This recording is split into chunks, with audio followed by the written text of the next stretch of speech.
My name's Rex Bradford. I'm the lead programmer on Empire Earth 2. One of the areas that we chose to innovate was into trying to create a more realistic world. The game ships with 3 separate climates. Also, there's a full seasonal cycle. The weather looks great, by the way. We have not only the standard particles that you might see falling, but there's a swirling dust fog effect to it as well. It has a very nice feel to it. Apart from the eye candy and the fact that it does immerse you in the game, it also plays into gameplay as well.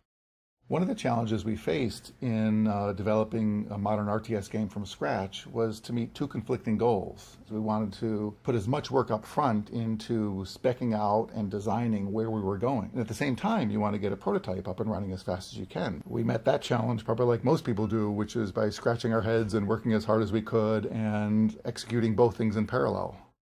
We put a lot of work into making a flexible game engine, both for ourselves in terms of being able to play with the game design, but also putting a lot of that power into the hands of the players of the game as well. The game allows you to get in close with the camera and micromanage units, or to really back away. So you can play on that level and get really a broader scope of the action, use things like the Citizen Manager and the picture-in-picture window to help you manage a large-scale empire. So there's a lot of ways in which we tried to give people control over the overall game experience and then the moment-to-moment experience themselves about how they're applying their strategy to control the action in the game.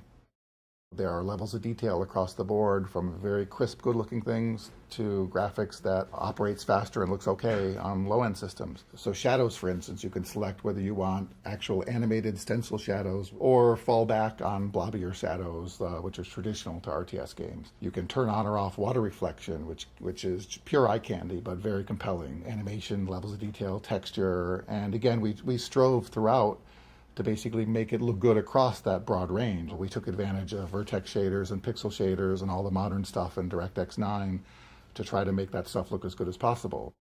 One of the challenges we had in this game that was also one of our big opportunities, and I think we pulled it off, was to increase the scope of the action without sacrificing players' control. We developed a picture-in-picture window because it was clear that we needed to afford people the ability to have more than one view on their empire. Another area that plays into the same idea of trying to give players more control over a large empire is the Citizen Manager. There is both an in-game simple UI method. You can also go to a full-screen map in the game, which both gives you a better overview of the entire empire you have, and also has a more detailed version of the Citizen Manager if you want to even get a slightly better level of control.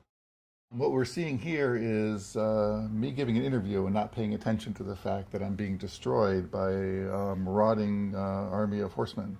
I play the game both for work and fun. We have a multiplayer game that we play every afternoon that has rotating people in the company playing in it, so everyone in the company plays the game. And then I play single player all the time as well. It's part of the job. You can't make a great game without playing it. Rated T for Teen.